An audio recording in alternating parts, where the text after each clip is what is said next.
G'day, you're about to see part 3 of Engine Failure After Takeoff. Crayonbox is at the airfield preparing to take off while I'm stuck here in the studio. Let's check in with him.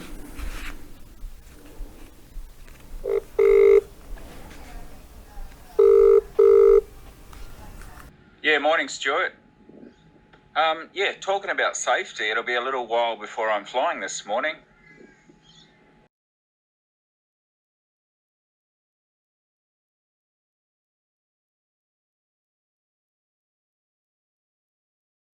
Remember when you first got your pilot's license? Did your instructor or someone else with a wealth of aviation experience say, you know, you now have your pilot's license to learn? License to learn? But you're now a qualified pilot.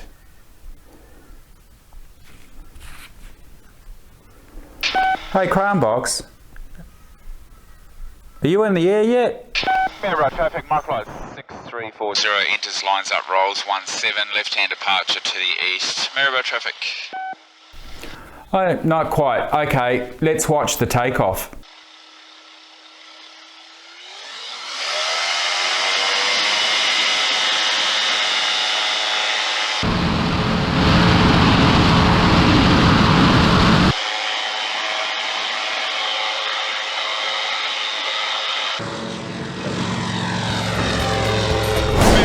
Trike 6340 enters, lines up, rolls runway 12, MzeroA traffic.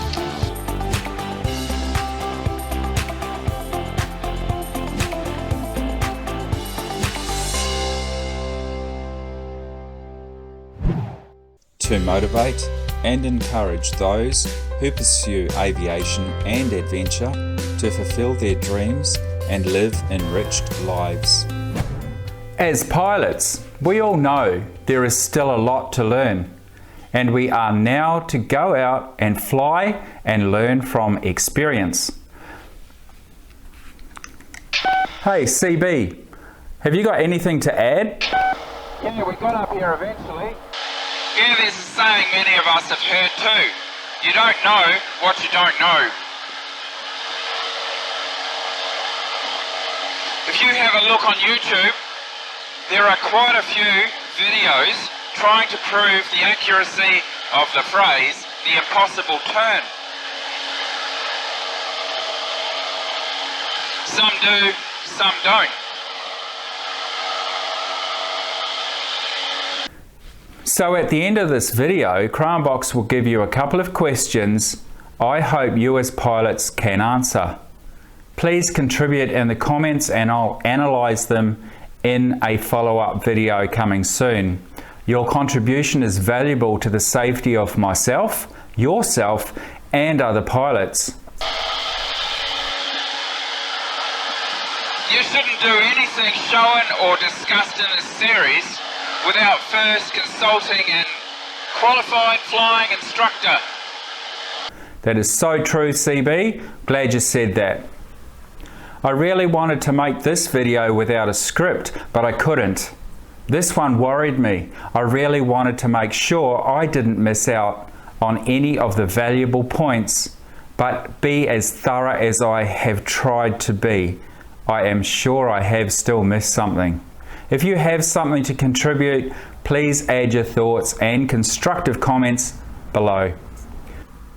Most of this is my own point of view, from my experience, testing and research, as you shall see in videos coming soon. First, let it be said that I am merely a medium hour experienced pilot. I have only got flying hours in microlights or trikes. I am not an instructor. This is not a video for training or instructional purposes, but an exercise for my own knowledge and one to make you think more about your own safety.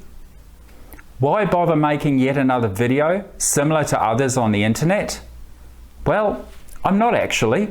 My intention is to see how safe and at what altitude I personally can perform the impossible turn successfully and safely flying my particular microlight flex wing trike. Sometimes I, like many other pilots, take off from airfields that are a little, just say, dubious. Trees, lakes, rivers, houses, mountains, etc. The safest option is sometimes to return to the runway if the fan stops making the noise. Yeah, but what's the minimum safe altitude to do this? I understand, as should you, that the aircraft type you are flying will determine the success of the turnback.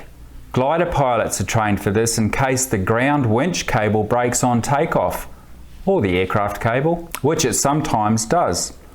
So we know that they can do it, mostly because of their aircraft's fantastic glide ratios. And on that, an aircraft with a poor climb rate will be too far away from the airport to glide back to the runway, but too low when close to it. Microlights tend to climb very fast at a relatively low speed, for example 55 knots at 1,000 feet per minute. So you might say that the success of a turnback is directly proportional to the aircraft climb angle, maybe the microlight or aircraft pilot's experience as well. Well, here is some that didn't work out. Check this out.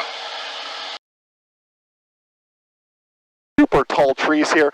There's no chance I'm going to make that. I'm going to go ahead and discontinue. Full power, car beat going around. And 2-3 Mike Zulu's going around at Williston. All right, and I'm going to fly that out on the upwind here. Absolutely no chance from 500 feet. Full fuel, just Jason on board, a relatively calm day, I was going to make that. Someone was going to be picking me out of a tree, no doubt in that case. Could I have made the turn more aggressive? Sure, but I just lost my primary means of thrust. I'm descending 700, 800 feet per minute. The last thing I want to do, what does a turn do to lift, right? It decreases lift almost exponentially. I don't want to just crank this thing around. This is why I teach. Below 1,000 feet, I'm going straight ahead. Realistically, I can go about 30 degrees to my left, 30 degrees to my right. You have a 60-degree window. In front of me, I have all these amazing fields, these farmers' fields. That's where I would have ended up going in that case. It's called the impossible turn for a reason. Don't attempt it, okay? I had 1432, I had 1836 in my grass run. That's not all we want to discuss though here. I'm trying something different and mostly untalked about. Should we turn into the wind when the engine fails? Or away from the wind when attempting to return to the runway? What difference does it make? Of course, I am not talking about wind straight down the runway, but a quartering wind to full crosswind. Is it coming from our right, our left, or directly from the sides? And here's another. This video by Fly 8 Mike Alpha sums up a lot of good points, I think wonderfully. Some of you may agree to disagree. There's links here in the screen and in the description for all of these videos. Turn back to the airport. Really, you should never be shocked. There shouldn't be that 3 or 4 or 5 second delay. You should immediately be pointing the nose in a place you can always land at. And that's why when you look at different advisory circulars and the AIM that talks about what altitude you should turn crosswind at, well, there's a little bit of room for debate, and let's go ahead and get this thing on the ground where I'm not so distracted with a bunch of airplanes around me and other traffic, and we can talk about this a little bit more. Okay, now that we're back on the ground, a little bit easier to talk about this here than when we're still flying the airplane looking for traffic and trying to control the aircraft. Now, The Trike CFI in the US put this video online some years ago, demonstrating emergency landings. So check those out too, that's for microlight pilots. Hi, this is Paul Hamilton. Since engine outs on takeoff are so important, we're going to go out and we're going to look at a couple different scenarios here and what's the best thing to do. Here we got almost a 6,000 foot runway, calm winds, and we're going to go out and do some simulated engine outs to see how it goes and look at different scenarios.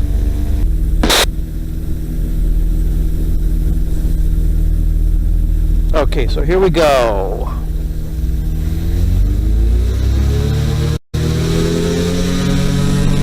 Okay, we get up to speed.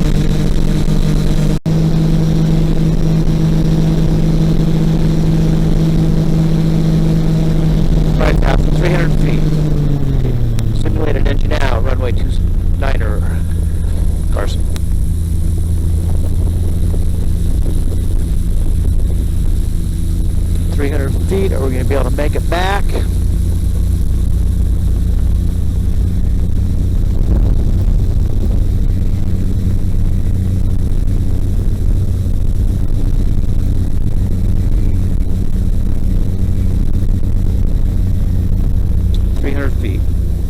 Here we go. Paul Hamilton was also involved with writing this book, which states, "The decision to continue straight ahead is often difficult to make unless problems involved in attempting to turn back are seriously considered. First, the takeoff was probably made into the wind. To return to the takeoff field, a downwind turn must be made," and so on and so on. I have learnt a great deal making these videos myself. I feel much safer now as a pilot, and I'm sure I've still got a lot more to learn. There are links to many amazing articles on the internet in the description below. The biggest thing I learnt so far is make a plan of what to do in case of engine failure after takeoff. But the question is, at what altitude? You can only learn that from experience and practice.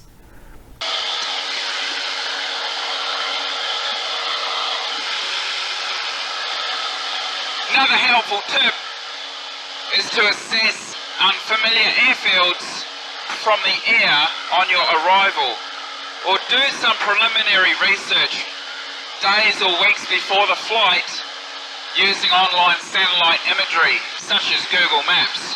Maybe your navigation software on your tablet also has satellite images as well. Hey CB, don't you have some questions? Yeah, we've got a few questions for you, and this is what I want you to really be serious about answering. Pretty sure there's some information out there that's being put around that's not 100% accurate. So number one, name the aircraft, one type, or model you have been fully trained to fly as pilot in command. Number two, were you instructed under any circumstances never to return to runway after engine failure after takeoff?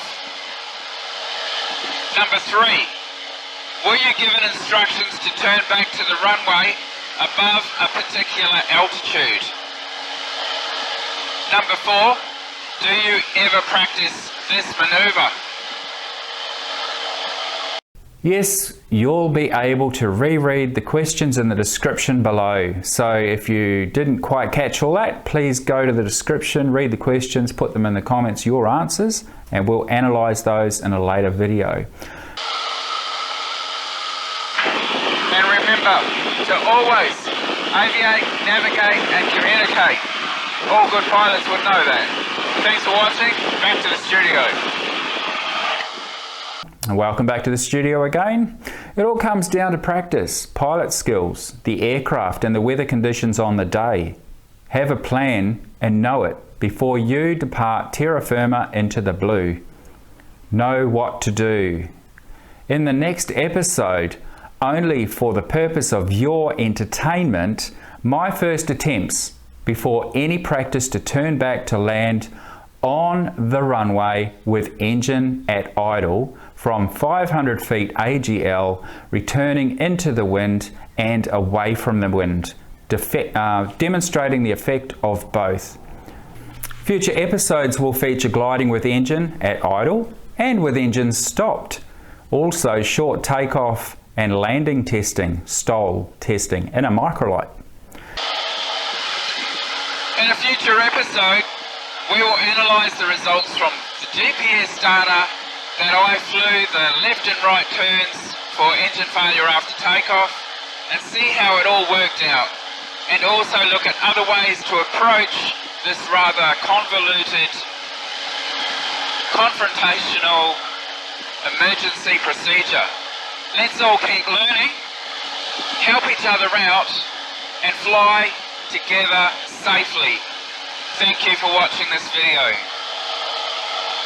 Thanks for watching. Please follow along in this series and hopefully we all learn to do just that. Fly safer together. Hi, Stuart here. This video was brought to you by you because you subscribed. Thank you so much. So before you go next committing aviation, here are 2 videos I thought you'd enjoy in the meantime until the next episode.